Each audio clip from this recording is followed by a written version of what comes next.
ಓಂ ತದೇತತ್ ಸಹಸ್ರಂ ತತ್ಸರ್ವಂ ತಸ್ಯ ಮೇನ್ನಂ ಮಿತ್ರಂ ದಕ್ಷಿಣಂ ಸಜಿತಿ ಪ್ರಾಣಃ ಪರೋಕ್ಷಪ್ರಿಯಾ ಇವ ಹಿ ದೇವಾಃ ಪರೋಕ್ಷಪ್ರಿಯಾ ಇವ ಹಿ ದೇವಾಃ. ಓಂ ಅನಿಲಾಯ ನಮಃ. ಅನುಸಹೋ ಯಜತ್ರೇಂದ್ರ ದೇವೇಭಿರನುತೆ ನೃಷಹ್ಯೇ ಈವಾನಸ್ಪೃಧಃ ಸಮಜಾ ಸಮತ್ಸ್ವಿಂದ್ರ ರಾರಂಧಿ ಮಿತಧೀರದೇವೀಃ.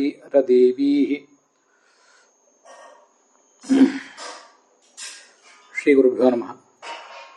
ಮಹಾಭಾರತದ ಅನುಶಾಸನ ಪರ್ವದ ವಿಷ್ಣು ಸಹಸ್ರನಾಮ ಸ್ತೋತ್ರದ 240ನೇಯ ಅನಿಲ ಅನ್ನುವ ನಾಮ ಮತ್ತು ಅದಕ್ಕೆ ಸಂಬಂಧಿಸಿದಂತೆ ಬೃಹತಿ ಮಂತ್ರ ಇದೆಲ್ಲವನ್ನೂ ಕೂಡ ನಾವೀಗ ನೋಡಬೇಕು. ಮೊದಲು ಅನಿಲ ಎಂಬ ನಾಮಕ್ಕೆ ಸಂಬಂಧಪಟ್ಟಂತೆ ಏನು ಅರ್ಥ ಆಗಬಹುದು ಅಂತನ್ನೋದನ್ನು ನೋಡೋಣ. ಅದಾದ ಬಳಿಕ ನಾಸ್ತಿ ನಿಲಯನಂ ಅಸ್ಯ ಇತಿ ಅನಿಲಃ. ಯಾರಿಗೆ ನಿಲಯನ ಅಂದರೆ ಪ್ರಳಯವಿಲ್ಲವೋ ಅವನನ್ನು ಅನಿಲ ಅಂತ ಒಂದು ಅರ್ಥದಿಂದ ವರ್ಣನೆ ಮಾಡಿದ್ದಾರೆ.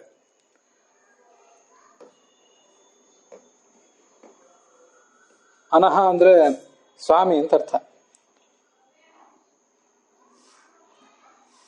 ಅನ ಅಂದರೆ ಮುಖ್ಯ ಪ್ರಾಣ ಅಂತ ಅರ್ಥ.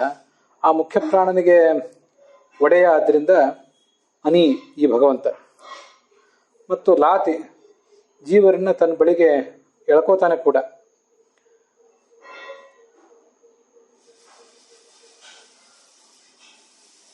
ಮತ್ತೆ ಈ ಭಗವಂತ ಅನೂ ಹೌದು ನಿಲನೂ ಹೌದು. ಯಾಕೆ ಅಂದರೆ ಅವನು ಅಕಾರದಿಂದ ವಾಚ್ಯ. ಮತ್ತೆ ನಿಲ ಅಂದರೆ ನಿಲೀಯತೆ ಸರ್ವಂ ಅತ್ರ, ಎಲ್ಲವೂ ಕೂಡ ಅವನಲ್ಲೇ ನಿಲೀನವಾಗಿ ಹೋಗುವುದರಿಂದ ಆತ ನಿಲ ಅಂತಲೂ ಕರೆಸ್ಕೊಂಡಿದ್ದಾನೆ. ಅಶ್ಚ ನೇತೃತ್ವಾತ್ ನಿಶ್ಚ ಲಾತೀತಿ ಲಶ್ಚ. ಅ ನಿ ಮತ್ತು ಲ ಈ ಮೂರೂ ಅವನನ್ನು ಪ್ರತ್ಯೇಕವಾಗಿಯೂ ಕೂಡ ಹೇಳಬಲ್ಲವು. ಅದು ಹೇಗೆ ಅಂದರೆ ಅ ಅನ್ನುವುದು ಅವನನ್ನು ಹೇಳುವುದು ನಮಗೆ ಗೊತ್ತಿದ್ದೇ ಇದೆ. ಅವನು ಎಲ್ಲರನ್ನೂ ಮುನ್ನಡೆಸುವುದರಿಂದ ನೀ ಅಂತ ಕರೆಸ್ಕೊಂಡಿದ್ದಾನೆ. ಅಕಾರ ಅಂತ ಅನ್ನೋದು ಭಗವಂತ ಸರ್ವಕ್ಕಿಂತಲೂ ಭಿನ್ನ ಅನ್ನೋ ಅರ್ಥವನ್ನು ಹೇಳ್ತದೆ. ನೀ ಅನ್ನುವುದು ಆತ ನೇತ ಅನ್ನೋ ಅರ್ಥವನ್ನು ಹೇಳ್ತದೆ. ಮತ್ತು ಲ ಅನ್ನುವುದು ಆತ ಎಲ್ಲರನ್ನೂ ತನ್ನ ಬಳಿಗೆ ಸೆಳೆಕೋತಾನೆ, ತನ್ನ ಬಳಿಗೆ ಸ್ವೀಕಾರ ಮಾಡ್ತಾನೆ ಅನ್ನೋ ಅರ್ಥವನ್ನು ವರ್ಣನೆ ಮಾಡ್ತದೆ.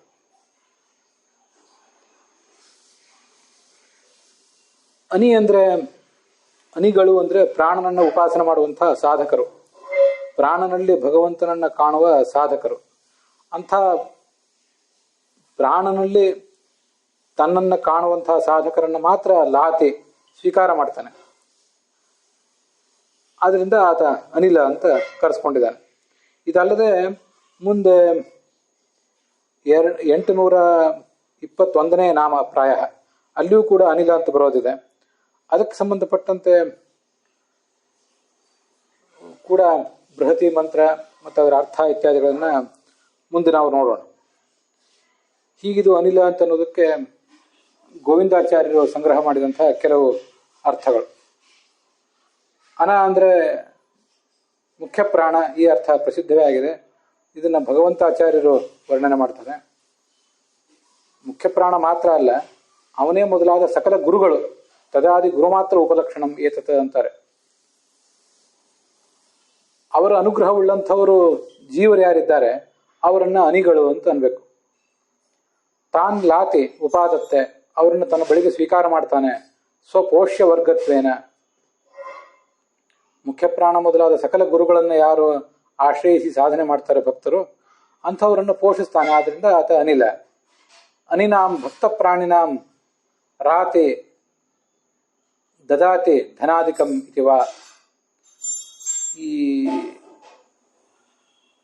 ಅನಿಗಳು ಅಂದರೆ ತನ್ನನ್ನು ಭಜಿಸುವಂತಹ ಭಕ್ತರು, ಅವರಿಗೆ ಧನ ಮೊದಲಾದ ಸಂಪತ್ತನ್ನು ಕೊಡುವಂಥವನು, ಜ್ಞಾನ ಭಕ್ತಿ ವೈರಾಗ್ಯಾದಿ ಸಂಪತ್ತುಗಳನ್ನು ಕೊಡುವವನು. ಆದ್ರಿಂದ ಆತ ಅನಿ ಅಂತ ಕರೆಸ್ಕೋತಾನೆ. ಅನಿ ಅಲ್ಲಿ ರಾತಿ ಅಂದರೆ ಕೊಡ್ತಾನೆ ಅಂತ ಅರ್ಥ. ಅನಿರ ಅಂತ ಆಗಬೇಕಾದದ್ದು ಅನಿಲ ಅಂತ ಆಗಿದೆ. ಅನೇಕ ಕಡೆ ರಕಾರ ಮತ್ತು ಲಕಾರಗಳನ್ನ ಏಕೀಕರಿಸಿ ಪ್ರಯೋಗ ಮಾಡುವುದು ಕೂಡ ಕಂಡು ಬರ್ತದೆ. ಆದ್ರಿಂದ ಆತ ಅನಿಲ ಅಂತ ಅದರ ತಾತ್ಪರ್ಯ ಆಗ್ತದೆ. ಹೀಗಿವು ಭಗವಂತಾಚಾರ್ಯರು ಸಂಗ್ರಹ ಮಾಡಿಕೊಟ್ಟಿರುವಂತಹ ಅರ್ಥಗಳು. ಅನ ಅಂದ್ರೆ ಜೀವನ. ಆ ಜೀವನವನ್ನ ಇಲ್ಲ ನಾಶ ಮಾಡುವವನು. ಎಲ್ಲರ ಸಜ್ಜನರ ದುರ್ಜನರ ಎಲ್ಲರ ಜೀವನವನ್ನು ಕೂಡ ಭಗವಂತ ನಾಶ ಮಾಡಿಯೇ ಮಾಡ್ತಾನೆ. ಆದರೂ ಕೂಡ ಜನಮೇಜಯ ಅಂದ್ರೆ ಜನರನ್ನ ಕಂಪಿಸುವಂತೆ ಮಾಡುವವನು ಅಂತ ಅರ್ಥ. ಅದರಲ್ಲಿ ದುಷ್ಟ ಜನರನ್ನ ಕಂಪಿಸುವಂತೆ ಮಾಡುವವನು ಅನ್ನೋ ಅರ್ಥ ಹೇಗೆ ಬರ್ತದೋ ಹಾಗೆ ಅನಿಲ ಅಂದ್ರೆ ಜನರ ಪ್ರಾಣವನ್ನ ನಾಶ ಮಾಡುವವನು, ಜೀವನವನ್ನು ನಾಶ ಮಾಡುವವನು ಅಂದ್ರೆ ದುಷ್ಟ ಜನರ ಜೀವನವನ್ನು ನಾಶ ಮಾಡುವವನು, ದುಷ್ಟರನ್ನ ಸದೆ ಬಡಿಯುವವನು ಅನ್ನೋ ಅರ್ಥವನ್ನು ಕೂಡ ಈ ಬೃಹತಿ ಮಂತ್ರಕ್ಕೆ ಸಂಬಂಧಿಸಿದಂತೆ ನಾವು ಅನುಸಂಧಾನಿಸಬಹುದು. ಅದನ್ನು ಮುಂದೆ ಬೃಹತಿ ಮಂತ್ರದ ಅರ್ಥ ನೋಡಿದಾಗ ನಮಗೆ ನೋಡ್ಲಿಕ್ಕೆ ಸಾಧ್ಯ ಆಗ್ತದೆ.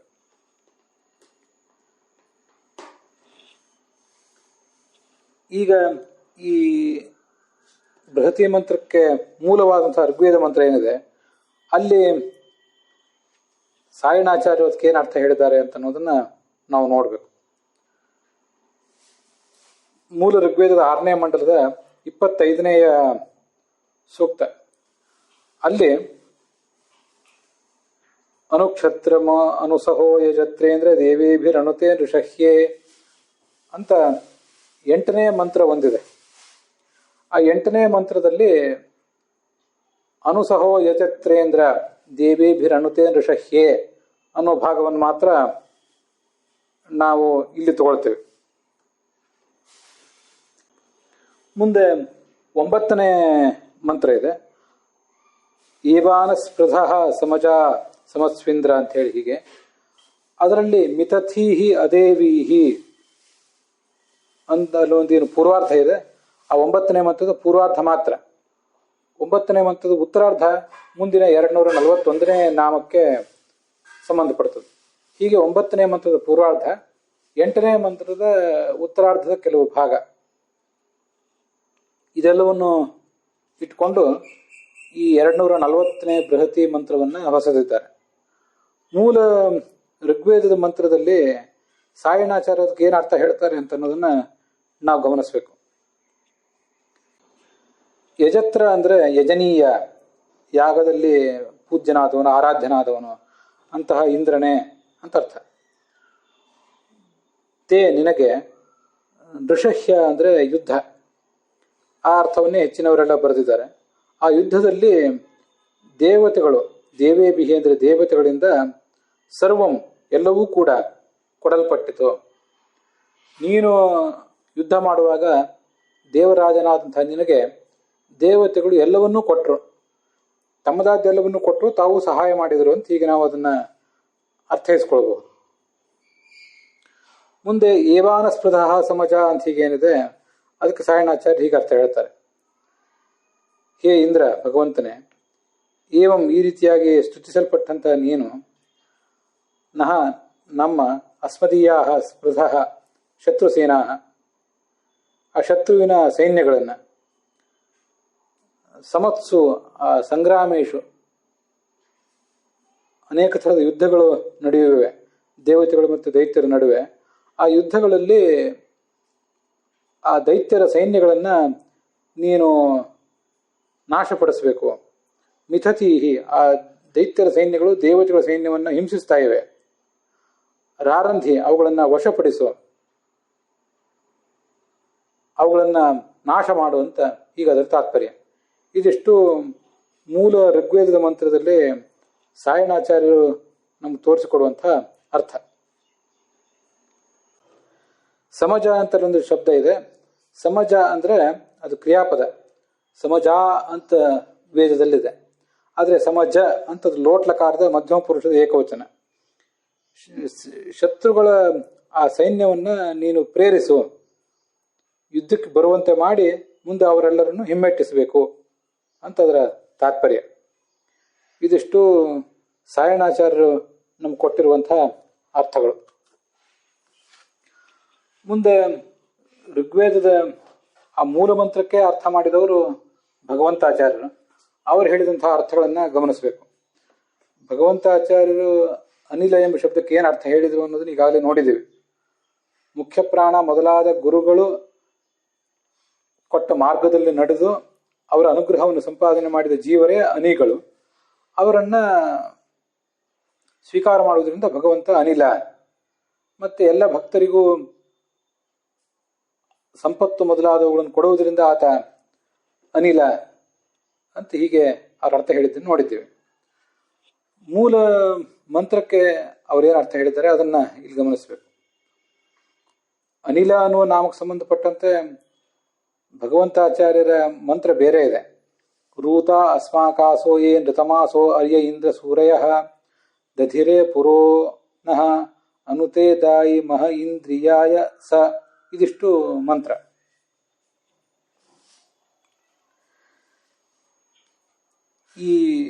ಮತ್ತೆ ಇದು 237ನೇ ಮಂತ್ರ ಭಗವಂತಾಚಾರ್ಯ ದೃಷ್ಟಿಯಲ್ಲಿ. 240ನೇ ಮಂತ್ರ ರಘುನಾಥ ಸ್ವಾಮಿಗಳ ದೃಷ್ಟಿಯಲ್ಲಿ. ನಾವು ನಿಮಗೆಲ್ಲ ಗೊತ್ತಿರುವಂತೆ ಮೊದಲಿಂದಲೂ ರಘುನಾಥ ಸ್ವಾಮಿಗಳು ಹೇಳಿದಂತಹ ಅರ್ಥವನ್ನೇ ನೋಡ್ತಾ ಇದ್ದೇವೆ. ಏನೇ ಆದರೂ ಆ ಮೂಲ ಮಂತ್ರಕ್ಕೆ ಅನುಸಹೋ ಯಜತ್ರೇಂದ್ರ ದೇವೇಭಿಹಿ ಇತ್ಯಾದಿ ಭಾಗಗಳಿಗೆ ಭಗವಂತಾಚಾರ್ಯ ಮಾಡಿದಂತಹ ಅರ್ಥಗಳನ್ನು ಗಮನಿಸಬೇಕು.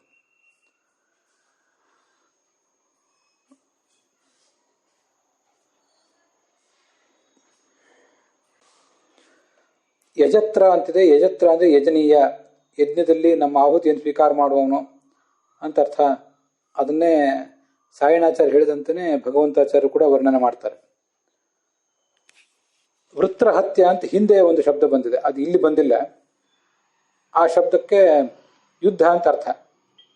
ಇಲ್ಲಿ ನೃಷಹ್ಯ ಅಂತ ಶಬ್ದ ಇದೆ. ನೃಷಹ್ಯ ಅನ್ನೋ ಶಬ್ದಕ್ಕೆ ಸಾಯಣಾಚಾರ್ಯರು ಯುದ್ಧ ಅಂತ ಅರ್ಥ ಮಾಡಿದ್ರೆ, ಭಗವಂತಾಚಾರ್ಯರು ನೃಣಾಂ ಸಾಹ್ಯಾರ್ಥಂ, ನೃಗಳು ಅಂದರೆ ಮನುಷ್ಯರು, ಅಂದರೆ ಸಾಧಕರಾದವರು, ಅವರಿಗೆ ಸಹಾಯ ಮಾಡಲಿಕ್ಕಾಗಿ ನಾವೆಲ್ಲರೂ ಕೂಡ ನಿನ್ನನ್ನೇ ಅನುಸರಿಸ್ತೇವೆ. ನಾವು ನಿನ್ನನ್ನು ಅನುಸರಿಸಿ ನಿನ್ನನ್ನು ಭಜಿಸಿದ್ದರಿಂದ ನಮಗೆಲ್ಲರಿಗೂ ಮಾತ್ರ ಅಲ್ಲದೇನೆ ಸಕಲ ಮನುಕುಲಕ್ಕೂ ಕೂಡ ಸಹಾಯ ಆಗ್ತದೆ. ಅವರ ಸಾಧನೆಗೆ ಒಂದು ಅನುಕೂಲದ ವಾತಾವರಣ ಸೃಷ್ಟಿ ಆಗ್ತದೆ ಅಂತ ಅದರ ತಾತ್ಪರ್ಯ.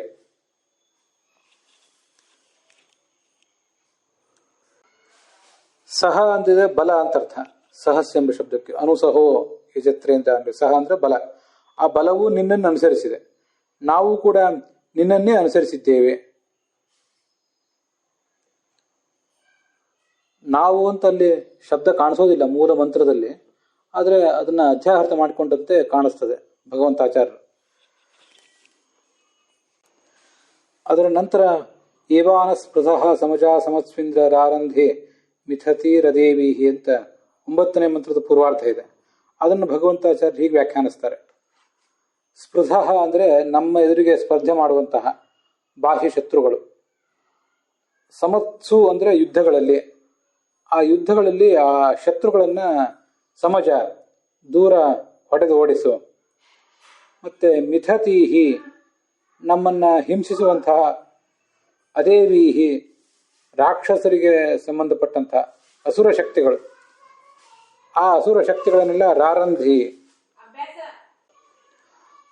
ರಾರಂಧಿ ಅಂದ್ರೆ ನಾಶಪಡಿಸು, ವಿನಾಶಯ ಅಂತ ಹೀಗರ್ಥ. ಮೂಲತಃ ರರಂಧಿ ಅಂತ ಇರಬೇಕು, ಹ್ರಸ್ವ ಇರಬೇಕದು.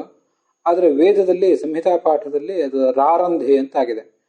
ಮೂಲತಃ ಹ್ರಸ್ವ ಇದ್ದಿದ್ದು ದೀರ್ಘವಾಗಿ ಪಠಿತ ಆಗಿದೆ ಅಷ್ಟೆ. ಆ ದೀರ್ಘವಾಗಿ ಬಂದಿರುವುದು ಅದನ್ನ ಚೆನ್ನಾಗಿ ನಾಶಪಡಿಸು ಅಂತ ಅರ್ಥ.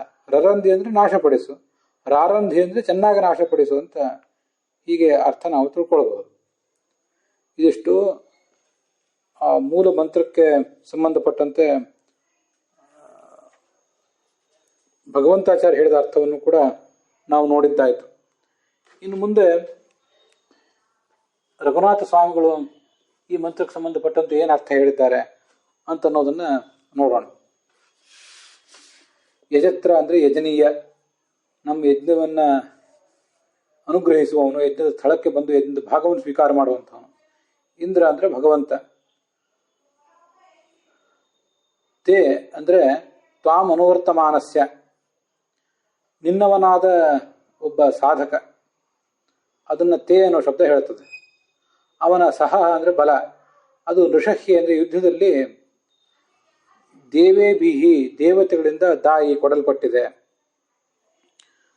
ಒಬ್ಬ ಸಾಧಕನಿಗೆ ದೇವತೆಗಳು ಕೂಡ ಬಲವನ್ನು ಕೊಟ್ಟಿದ್ದಾರೆ, ಅದನ್ನು ಆ ಸಾಧಕ ಯುದ್ಧದಲ್ಲಿ ಉಪಯೋಗ ಮಾಡ್ತಾನೆ ಅಂತ ಅದರ ಅರ್ಥ. ಹೇ ಇಂದ್ರ, ಭಗವಂತನೇ, ಏವಂ ಸುತಸ್ತ್ವಂ, ಹೀಗೆ ನಿನ್ನನ್ನು ಪ್ರಾರ್ಥಿಸಿದ ಮೇಲೆ ನೀನು ನಮ್ಮ ಸ್ಪೃಧಃ, ನಮ್ಮ ಜೊತೆಗೆ ಸ್ಪರ್ಧಿಸುವ ಶತ್ರುಗಳ ಸೈನ್ಯವನ್ನು, ಸಮತ್ಸು ಅಂದರೆ ಸಂಗ್ರಾಮೇಶು ಅಂತಲೇ ಅರ್ಥ ಬರೆದಿದ್ದಾರೆ.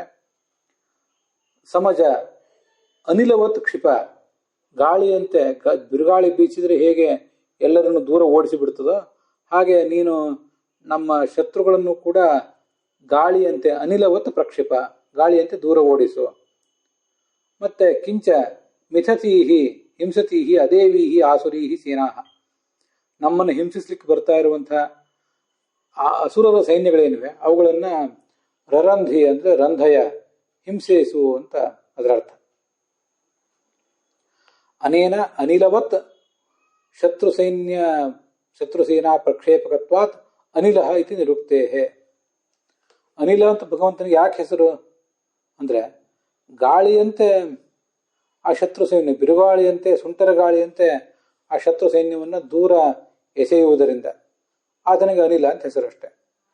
ಅನಿಲ ಎಂಬ ಶಬ್ದದಿಂದ ಭಗವಂತ ಹೇಗೆ ವಾಚ್ಯ ಅನ್ನೋದನ್ನು ಭಗವಂತಾಚಾರ್ಯ ಇಲ್ಲಿ ರಘುನಾಥ ಸ್ವಾಮಿಗಳು ತೋರಿಸಿಲ್ಲ, ಆ ಶಬ್ದದ ನಿಷ್ಪತ್ತಿಯನ್ನು ತೋರಿಸಿಲ್ಲ. ಮತ್ತೆ ಅನಿಲ ಎಂಬ ಶಬ್ದಕ್ಕೆ ಮತ್ತು ಈ ಬೃಹತಿ ಮಂತ್ರಕ್ಕೆ ಏನು ಸಂಬಂಧ ಅನ್ನೋದನ್ನು ಅವರೇನು ತೋರಿಸಿಲ್ಲ.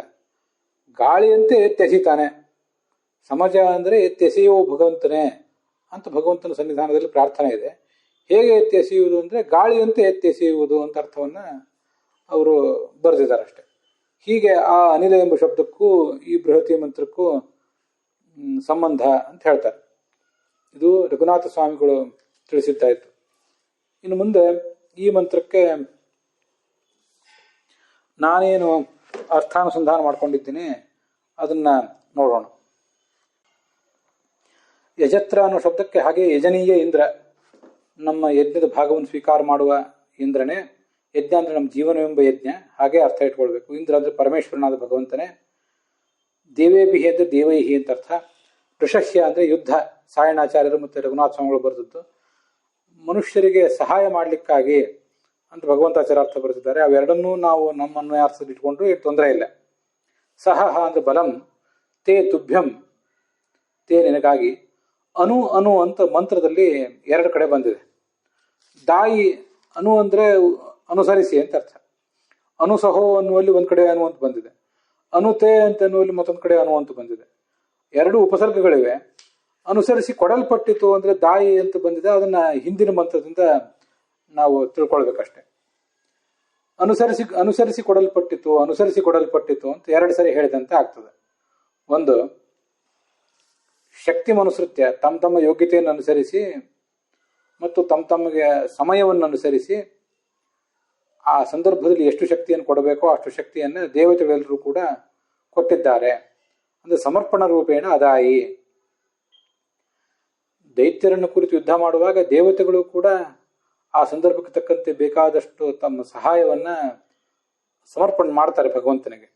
ಭಗವಂತ ಒಬ್ಬನೇ ಮಾಡ್ಲಿಕ್ಕೆ ಸಮರ್ಥ ಯುದ್ಧವನ್ನ ದೈತ್ಯರನ್ನು ಎದುರಿಸಿ. ಆದರೂ ಈ ದೇವತೆಗಳು ಕೂಡ ತಮ್ಮ ಪಾತ್ರವನ್ನು ಕೂಡ ಅಲ್ಲಿ ನಿರ್ವಹಿಸ್ತಾರೆ ಅಂತ ಇಷ್ಟೇ ಅದರ ಅರ್ಥ. ಅದಕ್ಕಾಗಿ ಅನುದಾಯಿ ಅಂತ ಎರಡು ಕಡೆ ಬಂದಿದೆ. ತಮ್ಮ ಶಕ್ತಿಯನ್ನು ಅನುಸರಿಸಿ, ತಮ್ಮ ಸಮಯವನ್ನು ಅನುಸರಿಸಿ ಬಲವನ್ನು ಕೊಟ್ಟಿದ್ದಾರೆ, ತಮ್ಮ ಪಾತ್ರವನ್ನು ಅಲ್ಲಿ ಸ್ವೀಕಾರ ಮಾಡಿದ್ದಾರೆ ಅಂತ ಅದರ ತಾತ್ಪರ್ಯ. ಈ ವಾ ಅಂತ ದೀರ್ಘ ಇದೆ, ಅದಕ್ಕೆ ಏವಂ ಏವ ಅಂತ ಅರ್ಥ. ಹೀಗೆ ಹೇ ಇಂದ್ರ, ಪರಮೇಶ್ವರನಾದ ಭಗವಂತನೇ, ಸಮತ್ಸು ಅಂದರೆ ಯುದ್ಧಗಳಲ್ಲಿ. ಇದು ಯಾವ್ದು ಯುದ್ಧ ಅಂದರೆ ಅಜ್ಞಾನವನ್ನು ಎದುರಿಸಿ ನಾವು ಮಾಡುವಂತಹ ನಮ್ಮ ಸ್ವಾಧ್ಯಾಯ ಮತ್ತು ಪ್ರವಚನ ಅನ್ನುವಂತಹ ಯುದ್ಧಗಳು. ಆ ಯುದ್ಧದಲ್ಲಿ ಹಿಂಸತೀಹಿ, ನಮ್ಮನ್ನು ಹಿಂಸಿಸುವಂತಹ, ಅದೇವೀಹಿ ಅಂದರೆ ಅಸುರರಿಗೆ ಸಂಬಂಧಪಟ್ಟಂತಹ, ಸ್ಪೃಧಃ ಸೈನ್ಯಗಳನ್ನು, ಸಮಜ ಅಂದರೆ ದೂರತಃ ಕ್ಷಿಪ ಅವುಗಳನ್ನು ದೂರ ಹಟ್ಟು, ಮತ್ತೆ ರಾರಂಧಿ ಅವುಗಳನ್ನು ನೀನು ಹಿಂಸಿಸು ಕೂಡ ಅಂತ ಹೀಗೆ ಅದು ಎರಡರ ಅರ್ಥ. ಈ ಹಿಂದಿನ ಅರ್ಥಗಳಲ್ಲಿ ಅದೇವೀಹಿ ಅಂತೇನು ಶಬ್ದ ಬಂದಿತ್ತಲ್ಲ, ಅದನ್ನೊಂದು ಬೇರೆ ಇಟ್ಕೊಂಡಿದ್ರು. ಸ್ಪೃಧ ಅಂತ ಒಂದು ಬೇರೆ ಇಟ್ಕೊಂಡಿದ್ರು ಎಲ್ಲ ವ್ಯಾಖ್ಯಾನಕಾರರು. ಸೈನ್ಯಗಳನ್ನು ದೂರ ಅಟ್ಟು ದೇವತೆಗಳ ಈ ದೈತ್ಯರ ಸೈನ್ಯಗಳನ್ನು ತರಿದು ಹಾಕು, ನಾಶ ಮಾಡು ಅಂತ ಈಗ ಅರ್ಥ ಹೇಳಿದರು. ಅದೆರಡನ್ನೂ ಸೇರಿ ಒಂದೇ ವಾಕ್ಯ ಇಟ್ಕೊಂಡಿದ್ದೇನೆ. ಸ್ಪೃಧ ಅನ್ನುವ ವಿಶೇಷಕ್ಕೆ ಮಿಥತೀಹಿ ಮತ್ತು ಅದೇವೀಹಿ ಅಂತ ಅನ್ನೋದು ವಿಶೇಷಣ ಅನ್ನೋ ಅರ್ಥ ನಾನು ಮಾಡ್ಕೊಂಡಿದ್ದೇನೆ. ಸ್ಪೃಧ ಅನ್ನೋ ಶಬ್ದಕ್ಕೇನೆ ಕೋಶಗಳ ಪ್ರಕಾರ ಸೈನ್ಯ ಅಂತ ಅರ್ಥ ಇರೋದ್ರಿಂದ ಆ ಅರ್ಥ ಹೊಂದುತ್ತದೆ. ಆದ್ದರಿಂದ ನಮ್ಮ ಜೊತೆಗೆ ಸ್ಪರ್ಧೆ ಮಾಡುವ, ನಮ್ಮನ್ನು ಹಿಂಸಿಸುವ ಆ ದೇವತೆಗಳಿಗೆ ವಿರೋಧಿಗಳಾದ ದೈತ್ಯರ ಶಕ್ತಿಗಳೇನಿವೆ ಅವುಗಳೆಲ್ಲವನ್ನು ದೂರ ಇಟ್ಟು ಮತ್ತು ಅವುಗಳನ್ನು ತರಿದು ಹಾಕು ಅಂತ ಹೀಗೆ ಆ ಭಗವಂತನ ಬಳಿ ಪ್ರಾರ್ಥನೆ. ಅನಿಲ ಎಂಬ ಶಬ್ದಕ್ಕೆ ಅರ್ಥ ಏನಾಗ್ತದೆ ಅದನ್ನೊಂದ್ಸರಿ ಈಗ ನೋಡಬೇಕು. ಅನಪ್ರಾಣನೆ ಅಂತ ಧಾತು ಇದೆ, ಅದಕ್ಕೆ ಅಚ್ ಪ್ರತ್ಯಯ ಬಂದರೆ ಹುಟ್ಟುವುದು ಅನ ಅಂತನೋ ಶಬ್ದ. ಅದು ಶ್ವಾಸೋಚ್ಛ್ವಾಸ ಅನ್ನೋ ಅರ್ಥವನ್ನು ಹೇಳ್ತದೆ. ಕೋಶಗಳ ಪ್ರಕಾರ ಆ ಅರ್ಥ ಸಿಕ್ಕೇ ಸಿಗ್ತದೆ. ಬ್ರೀಥಿಂಗ್ ಅಥವಾ ರೆಸ್ಪಿರೇಷನ್ ಎಲ್ಲ ಅರ್ಥಗಳು ಸಿಕ್ಕೇ ಸಿಗ್ತವೆ. ಶ್ವಾಸೋಚ್ಛ್ವಾಸ ಅಂದರೆ ಜೀವನ ಅಂತ ಅರ್ಥ ಒಟ್ಟಾರೆ. ಜೀವನಂಚ ಸಾಮಾನ್ಯತಃ ವ್ಯಕ್ತಿ ಬ್ರವೀತಿ. ಅನ ಅನ್ನೋ ಶಬ್ದ ಶ್ವಾಸೋಚ್ಛ್ವಾಸವನ್ನು ಹೇಳುವುದಲ್ಲೇ ಸಾಮಾನ್ಯವಾಗಿ ನಮ್ಮ ಜೀವನವನ್ನು ಕೂಡ ವರ್ಣನೆ ಮಾಡ್ತದೆ, ನಿಮ್ಮೆಲ್ಲರ ಜೀವನವನ್ನು. ಆದ್ದರಿಂದ ಕೋಶಗಳ ಪ್ರಕಾರ ಶ್ವಾಸೋಚ್ಛ್ವಾಸ ಅಂತ ಅರ್ಥ ಇದ್ರೂ ಕೂಡ ಜೀವನ ಅನ್ನೋ ಅರ್ಥವನ್ನು ನಾನು ಗ್ರಹಿಸಿದ್ದೇನೆ. ಇನ್ನು ಅನಿಲ ಎಂಬಲ್ಲಿ ಇಲ ಅಂತಿದೆಯಲ್ಲ, ಇಲ ಅನ್ನೋ ಧಾತುವಿಗೆ ಸ್ವಪ್ನ ಮತ್ತು ಕ್ಷೇಪಣ ಅಂತ ಅರ್ಥಗಳಿವೆ. ಸ್ವಪ್ನ ಅಂದರೆ ಮಲಗುವುದು ಅಂತ ಅರ್ಥ, ಆ ಅರ್ಥ ನಮಗೆ ಇಲ್ಲೇನು ಬೇಕಾಗಿಲ್ಲ. ಕ್ಷೇಪಣ ಅಂತ ಅರ್ಥ ಇದೆಯಲ್ಲ, ಆ ಕ್ಷೇಪಣ ಅನ್ನೋ ಅರ್ಥವನ್ನು ನಾವಿಲ್ಲಿ ಸ್ವೀಕಾರ ಮಾಡಬೇಕು. ಸ್ವಪ್ನ ಅನ್ನೋ ಅರ್ಥ ಆ ಕಡೆ ಇರಲಿ. ಕ್ಷೇಪಣ ಅಂದರೆ ಎತ್ತೆಸೆಯುವುದು ಅಂತ ಅರ್ಥ. ಕ್ಷೇಪಣೆ ಅರ್ಥೇ ಆದತ್ತೆ, ಅದನ್ನು ಸ್ವೀಕಾರ ಮಾಡಿದ ಮೇಲೆ ಅದಕ್ಕೆ ಮತ್ತೆ ಇಲ ಅನ್ನೋ ಧಾತುವಿಗೆ ಅಚ್ ಪ್ರತ್ಯಯ ಬಂದರೆ ಈ ಇಲ ಅನ್ನೋ ಶಬ್ದ ನಿಷ್ಪನ್ನ ಆಯಿತು.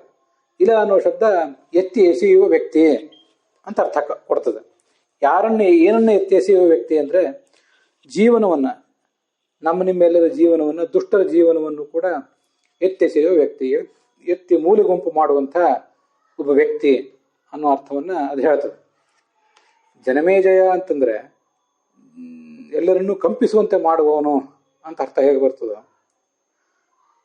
ಆದರೂ ಅದಕ್ಕೆ ದುರ್ಜನ ಮೇಜಯ ಅಂತ ಅರ್ಥ ಹೇಳ್ತಾರೆ ಅನೇಕ ಜನ. ದುರ್ಜನರನ್ನ ಕಂಪಿಸುವಂತೆ ಮಾಡುವವನು ತನ್ನ ಪರಾಕ್ರಮದಿಂದ, ತನ್ನ ಶಾಸನದಿಂದ ಅಂತ ಅದಕ್ಕೆ ಅರ್ಥ. ಆದ್ರಿಂದ ಜನಮೇಜಯ ಅಂದರೆ ಜನ ಅನ್ನೋ ದುರ್ಜನ ಶಬ್ದ, ಜನ ಅನ್ನೋ ಶಬ್ದ ನೇರವಾಗಿ ದುರ್ಜನರನ್ನೇನು ಹೇಳೋದಿಲ್ಲ. ಆದರೂ ಜನಮೇಜಯ ಅನ್ನೋದಕ್ಕೆ ದುರ್ಜನ ಕಂಪಕ ಅನ್ನೋ ಅರ್ಥವನ್ನು ಅನೇಕ ಜನ ಜ್ಞಾನಿಗಳು ಹೇಳೇ ಇದ್ದಾರೆ. ಹಾಗೆ ದುರ್ಜನ ಕಂಪಕ ಅಂದರೆ ದುರ್ಜನ ಭೀಷಕನಾದಂಥ ರಾಜನನ್ನು ಹೇಳ್ತದೆ. ಹಾಗೆ ಪ್ರಾಣ ಅಂದರೆ ಆ ಜೀವನ ನಾಶಕ ಅಂದರೂ ಕೂಡ ನಿಮ್ಮ ಜೀವನವನ್ನು ನಾಶ ಮಾಡ್ತಾನೆ, ದುರ್ಜನರ ಪ್ರಾಣವನ್ನು ನಾಶ ಮಾಡ್ತಾನೆ. ದುರ್ಜನರ ಆ ಜೀವನವನ್ನು ಅವನು ನಾಶ ಮಾಡಿ ಸಜ್ಜನರ ಜೀವನಕ್ಕೆ ಅನುಕೂಲ ಮಾಡಿಕೊಡ್ತಾನೆ ಅಂತ ಅದರ ಅರ್ಥ ಆಗ್ತದೆ. ದುರ್ಜನ ಕ್ಷೇಪಕ, ದುರ್ಜನರ ಜೀವನವನ್ನು ಕ್ಷೇಪಕ, ನಾಶ ಮಾಡುವಂಥ ಪುರುಷನನ್ನ ಅದು ಹೇಳ್ತದೆ. ಇದು ನಾನು ಮಾಡ್ಕೊಂಡಿರುವ ಅರ್ಥ. ಇದು ಅನಿಲ ಅನ್ನೋ ಶಬ್ದಕ್ಕೆ ಅರ್ಥ ಆಯಿತು. ಮತ್ತೆ ಈ ಬೃಹತಿ ಮಂತ್ರವೂ ಕೂಡ ಅದೇ ವೀಹಿ ಸ್ಪೃಶಃ ಸಮಜ ಅನ್ನೋ ಶಬ್ದದಿಂದ ಅದೇ ಅರ್ಥವನ್ನೇ ಹೇಳ್ತದೆ. ದೈತ್ಯರ ಸೈನ್ಯಗಳನ್ನು ಸಮಜ, ನಾಶ ಮಾಡುವಂಥ. ಸಮಜ ಎಂಬಲ್ಲಿ ಸಮ್ಮಂತ ಉಪಸರ್ಗ ಅಜ ಅಂತ ಧಾತು. ಅಜ ಅನ್ನೋ ಧಾತುವಿಗೆ ಅಜಕ್ಷೇಪಣ ಅಂತ ಅರ್ಥ ಇದೆಯಲ್ಲ. ಅಜಕ್ಷೇಪಣೆ ಅಂತ ಧಾತು, ಅಜ ಗತಿಕ್ಷೇಪಣೆಯೋ ಅಂತ ಎರಡೂ ಅರ್ಥಗಳಿವೆ ಅದಕ್ಕೆ. ಅಜ ಎಂಬ ಧಾತುವಿಗೂ ಕೂಡ ಕ್ಷೇಪಣ ಅಂತ ಅರ್ಥ ಇದೆ. ಈ ಇಲ ಎಂಬ ಧಾತುವಿಗೂ ಕೂಡ ಕ್ಷೇಪಣ ಅಂತ ಅರ್ಥ ಇದೆ. ಅನಿಲ ಎಂಬುದು ವಿಷ್ಣು ಸಹಸ್ರನಾಮದ ನಾಮ. ಅಲ್ಲಿ ಇಲ ಅನ್ನುವ ನಾಮಕ್ಕೆ, ಇಲ ಅನ್ನುವ ಶಬ್ದಕ್ಕೆ ಎತ್ತೆಸೆಯುವಂಥವನು ಅನ್ನೋ ಅರ್ಥ ಬರ್ತದೆ. ಬೃಹತಿ ಮಂತ್ರದಲ್ಲಿರುವ ಸಮಜ ಅನ್ನುವ ಶಬ್ದಕ್ಕೆ ಅಲ್ಲೂ ಕೂಡ ಎತ್ತೆಸೆಯುವವನು ಅನ್ನೋ ಅರ್ಥ ಬರ್ತದೆ. ಹೀಗೆ ವಿಷ್ಣು ಸಹಸ್ರನಾಮ ಸ್ತೋತ್ರದ ಅನಿಲ ಎಂಬ ನಾಮವನ್ನು ಈ ಬೃಹತಿ ಮಂತ್ರ ವ್ಯಾಖ್ಯಾನ ಮಾಡಿದೆ. ಇದು ಆ ಅನಿಲ ಎಂಬ ಶಬ್ದಕ್ಕೂ ಬೃಹತಿ ಮಂತ್ರಕ್ಕೂ ಏನು ಸಂಬಂಧ ಅನ್ನೋದನ್ನು ಹೀಗೆ ಸ್ಪಷ್ಟವಾಗಿ ತೋರಿಸಿದಂತಾಯಿತು. ಬಿರುಗಾಳಿ ಗಾಳಿಯಂತೆ ಭಗವಂತ ಎತ್ತೆಸಿತಾನೆ, ಆದ್ರಿಂದ ಭಗವಂತ ಅನಿಲ ಅಂತ ರಘುನಾಥ ಸ್ವಾಮಿಗಳು ಹೇಳಿದರು. ಗಾಳಿಯಂತೆ ಅಂತ ವೇದ ಮಂತ್ರದಲ್ಲಿ ಏನೂ ಬಂದಿಲ್ಲ, ಆದರೂ ಅನಿಲ ಗಾಳಿಯಂತೆ ಎಲ್ಲ ದುಷ್ಟ ಜನರನ್ನು ಎತ್ತೆಸೆಯುವುದರಿಂದ ಭಗವಂತ ಅನಿಲ ಅಂತ ಅವ್ರು ಹೇಳಿದ್ದೇನಿದೆ ನನಗೆ ಸಮಾಧಾನ ಕೊಡಲಿಲ್ಲ. ಶ್ರೇಷ್ಠ ಅರ್ಥವೇ, ದೊಡ್ಡವರು ಹೇಳಿದ ಅರ್ಥವೇ, ಅದ್ರ ಬಗ್ಗೆ ಏನು ಆಕ್ಷೇಪವಿಲ್ಲ. ಆದರೆ ನನಗೆ ಅನಿಲ ಎಂಬ ಶಬ್ದದಿಂದ ಭಗವಂತ ಹೇಗೆ ವಾಚ್ಯ ಅನ್ನೋದನ್ನು ಹೇಳಬೇಕಾಗಿತ್ತು. ಅದಕ್ಕಾಗಿ ಅನಿಲ ಎಂಬ ಶಬ್ದದ ಅರ್ಥವನ್ನು ಹೇಳಿ ಅದನ್ನು ಈ ಬೃಹತಿ ಮಂತ್ರದೊಂದಿಗೆ ಸಂಗತ ಆಗುವಂತೆ ಮಾಡಿದ್ದೇನೆ. ಮುಂದೆ ಭಾವಾರ್ಥ ಏನಾಗ್ತದಂದರೆ, ಭಗವಂತನೇ ನೀನು ಎಲ್ಲ ಜನರ ಎಲ್ಲ ವಿಧವಾದಂಥ ಯಜ್ಞಗಳ ಫಲಗಳನ್ನು ಸ್ವೀಕರಿಸುವಂಥವನು, ಆದ್ದರಿಂದ ನೀನೇ ಯಜತ್ರ. ಈ ಜೀವನವೆಂಬ ಯಜ್ಞದಲ್ಲಿ ಸಾಧಕರಿಗೆ ಸಹಾಯ ಮಾಡುವುದಕ್ಕಾಗಿ ತಮ್ಮ ಯೋಗ್ಯತಾನುಸಾರ ಮತ್ತು ತಮ್ಮ ಸಮಯಾನುಸಾರವಾಗಿ ತಮ್ಮ ಶಕ್ತಿಯನ್ನು, ತಮ್ಮ ಪಾತ್ರವನ್ನು ನಿನಗೆ ಅರ್ಪಿಸಿದ್ದಾರೆ ದೇವತೆಗಳು.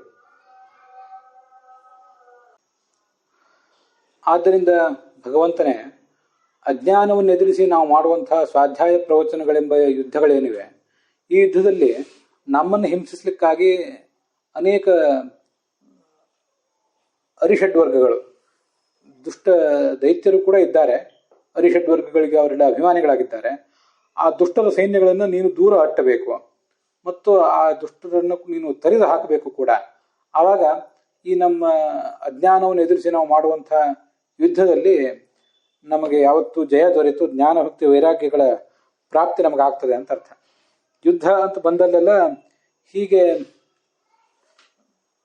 ಅಜ್ಞಾನ ನಾಶಕವಾದ ಯುದ್ಧ, ವೃತ್ರಹತ್ಯ ಅಂತನ್ನೋದನ್ನ ಆಚಾರ್ಯರು ಋಗ್ಭಾಷ್ಯದಲ್ಲಿ ವ್ಯಾಖ್ಯಾನಿಸಿದ್ದಾರೆ. ಅದರ ಮೇಲ್ಪಂಕ್ತಿಯಲ್ಲಿ ಎಲ್ಲ ಕಡೆನೂ ಕೂಡ ಹೀಗೆ ನಾನು ಯುದ್ಧ ಅಂತ ಬಂದಲ್ಲೆಲ್ಲ ಅಜ್ಞಾನವನ್ನು ಎದುರಿಸಿ ಅಥವಾ ಈ ಅರಿಷಡ್ವರ್ಗಗಳನ್ನು ಎದುರಿಸಿ ನಾವು ಮಾಡುವಂಥ ಯುದ್ಧ ಅನ್ನೋ ಅರ್ಥವನ್ನೇ ನಾನು ಎಲ್ಲ ಕಡೆ ಇಟ್ಕೊಂಡಿರ್ತೇನೆ. ಅಂಥ ಯುದ್ಧದಲ್ಲಿ ನಮಗೆ ಜಯ ದೊರೆಯಬೇಕಾದದ್ದು ಈ ಭಗವಂತನಿಂದ ಅಂತ ಅದರ ತಾತ್ಪರ್ಯ. ಇದಿಷ್ಟು ಭಾವಾರ್ಥ. ಅನಿಲ ಎಂಬ ಶಬ್ದಕ್ಕೆ ಸಂಬಂಧಪಟ್ಟಂತೆ ಸಗರಿ ರಾಘವೇಂದ್ರಾಚಾರ್ಯರು ಏನೇನು ಅರ್ಥಗಳನ್ನು ಸಂಗ್ರಹಿಸಿದ್ದಾರೆ, ಪ್ರಮಾಣಗಳನ್ನು ಸಂಗ್ರಹಿಸಿದ್ದಾರೆ ಅಂತ ಈಗ ಮುಂದೆ ನಾವು ನೋಡೋಣ.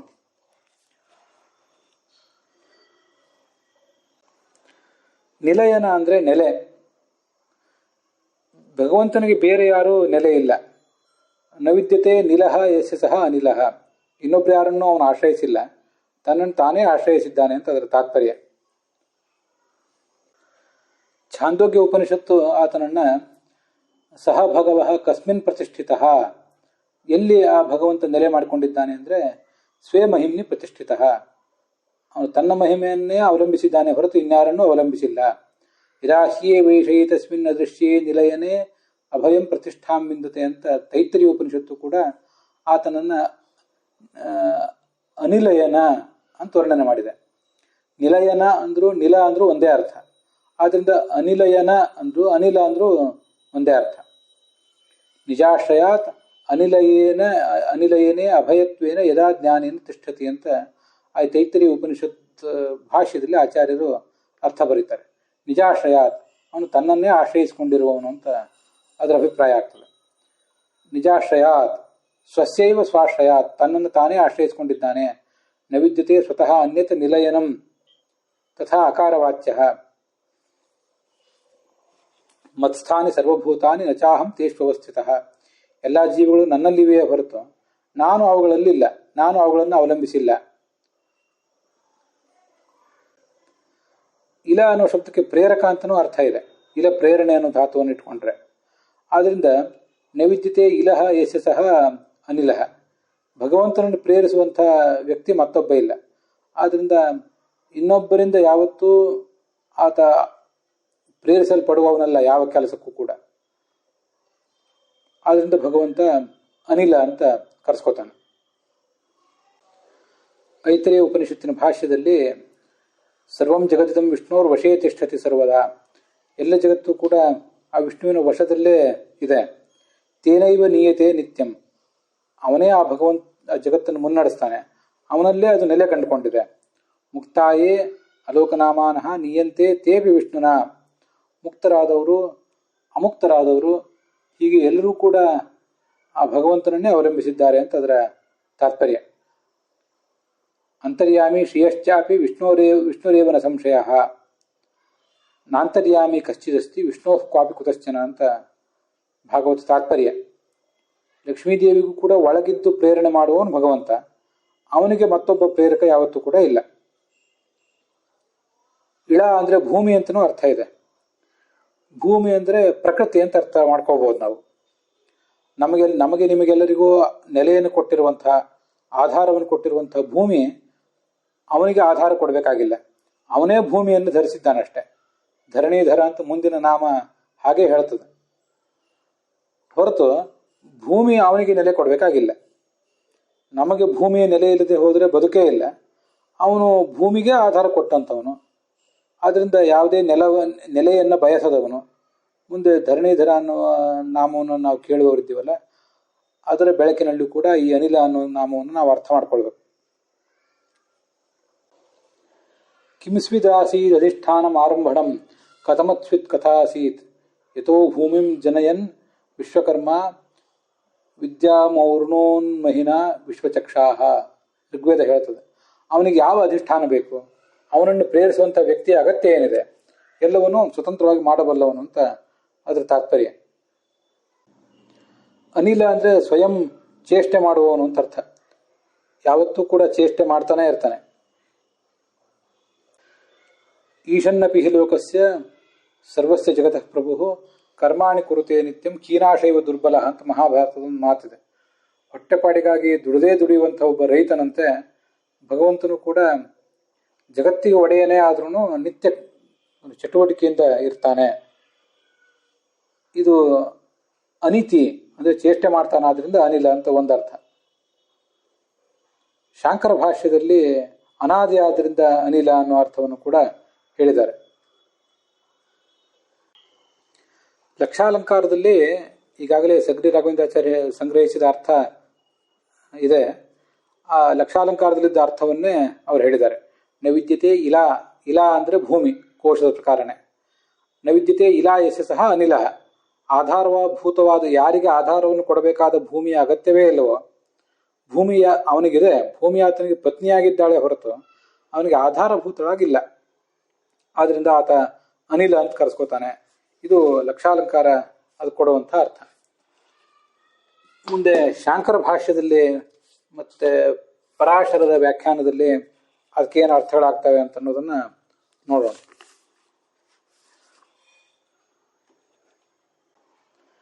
ಸ್ವಯಂ ನಿವಾಸವಿಲ್ಲದವನು, ಆದಿ ಇಲ್ಲದವನು, ಮತ್ತೆ ಪ್ರಾಣ ವ್ಯಾಪಾರ ಇರುವವನು, ಪ್ರಾಣ ವ್ಯಾಪಾರವನ್ನು ನಡೆಸುವವನು ಅನ್ನೋ ಅರ್ಥವನ್ನು ಶಂಕರಾಚಾರ್ಯ ಹೇಳ್ತಾರೆ. ಪರಾಶರ ಭಟ್ಟರು ಈ ಬದ್ಧರಾದಂತಹ ಜೀವರೇನಿದ್ದಾರೆ, ಸಂಸಾರದಲ್ಲಿ ಬದ್ಧರಾದ ಜೀವರು ಅವರನ್ನ ಆತ ಉಜ್ಜೀವನಗೊಳಿಸುವುದರಿಂದ ಅನಿಲ ಅಂತ ಕರೆಸ್ಕೋತಾನೆ. ಹೀಗೆ ಅವರಿಗೆ ಚೈತನ್ಯವನ್ನು ಕೊಡುವವನು. ಬದ್ಧಾದೇಹೇ ಅನನಾದ್ಯೋಸೌ ಅನಿಲ ಪರಿಕೀರ್ತಿತ. ಸಂಸಾರದಲ್ಲಿ ಬದ್ಧರಾದಂತಹ ಜೀವರೇ ಮೊದಲಾದವರಿಗೆ ಅವರಿಗೆ ಅನನಾಥ್ ಚೇಷ್ಟೆಯನ್ನು ತುಂಬುವವನು. ಆದ್ರಿಂದ ಆತ ಅನಿಲ. ಸತ್ಯಸಂಧ ಸ್ವಾಮಿಗಳು ಹೇಳೋ ಪ್ರಕಾರ ಅನತಿ ಅನೇನ ಇತಿ ಅನಿಲ, ಇವನಿಂದಲೇ ಈ ಜಗತ್ತೆಲ್ಲವೂ ಚೇಷ್ಟೆಯನ್ನು ಪಡೀತದೆ. ನೈವಿದ್ಯತೆ ನಿಲಹ ಅಂದರೆ ಪ್ರಳಯ, ನಾಶ ಅಥವಾ ಒಂದು ನೆಲೆ ಯಾರಿಗಿಲ್ಲವೋ ಅವನ ಅನಿಲ. ಈ ಎಲ್ಲ ಅರ್ಥಗಳನ್ನು ನೋಡಿದ್ದೀವಿ. ಸತ್ಯಸಂಧ ಸ್ವಾಮಿಗಳು ಹಿಂದೆ ಸಂಗ್ರಹ ಮಾಡಿದ ಅರ್ಥಗಳನ್ನೇ ಇಲ್ಲಿ ಬೇರೆ ಬೇರೆ ವ್ಯಾಖ್ಯಾನಕಾರರು ಹೇಳಿದ್ದನ್ನು ನಾವು ಮೊದಲು ನೋಡಿದ್ವಿ ಇಷ್ಟೇ. ಇಲಾ ಭೂಮಿ ಆಧಾರಭೂತ ಯಸ್ಯ ಇದಿವಾ. ಇಲ್ಲ ಅಂದರೆ ಭೂಮಿ ಅದು ಆಧಾರವಾಗಿಲ್ಲ ಅಂತ ಲಕ್ಷಾಲಂಕಾರದಲ್ಲಿ ಬಂದ ಅರ್ಥವನ್ನು ಸತ್ಯಸಂಧ ಸ್ವಾಮಿಗಳು ಕೂಡ ಹೇಳಿದ್ದಾರೆ. ಹೀಗಿದು ಅನಿಲ ಅನ್ನೋ ಶಬ್ದಕ್ಕೆ ನಮಗೆ ಸಿಗುವಂಥ ಅರ್ಥಗಳು. ಈ ಬೃಹತಿ ಮಂತ್ರಕ್ಕೆ ಸಂಬಂಧಪಟ್ಟಂತೆ ಮುಖ್ಯವಾಗಿ ದುರ್ಜನರ ಜೀವನವನ್ನು ನಾಶಪಡಿಸಿ ಅವರ ಎಲ್ಲ ಪ್ರಯತ್ನಗಳನ್ನು ಮಣ್ಣುಗೂಡಿಸಿ ಸಜ್ಜನರ ಸಾಧನೆಗೆ ಅನುಕೂಲ ಮಾಡಿಕೊಡ್ತಾನೆ ಭಗವಂತ. ಅನ್ನೋದನ್ನ ಅನಿಲ ಅನ್ನೋ ಶಬ್ದವೂ ಹೇಳಿದೆ. ಹಾಗೆ ಬೃಹತಿ ಮಂತ್ರವೂ ಕೂಡ ಹೇಳಿದೆ. ಇದು ಅದರ ಒಟ್ಟು ಅರ್ಥ.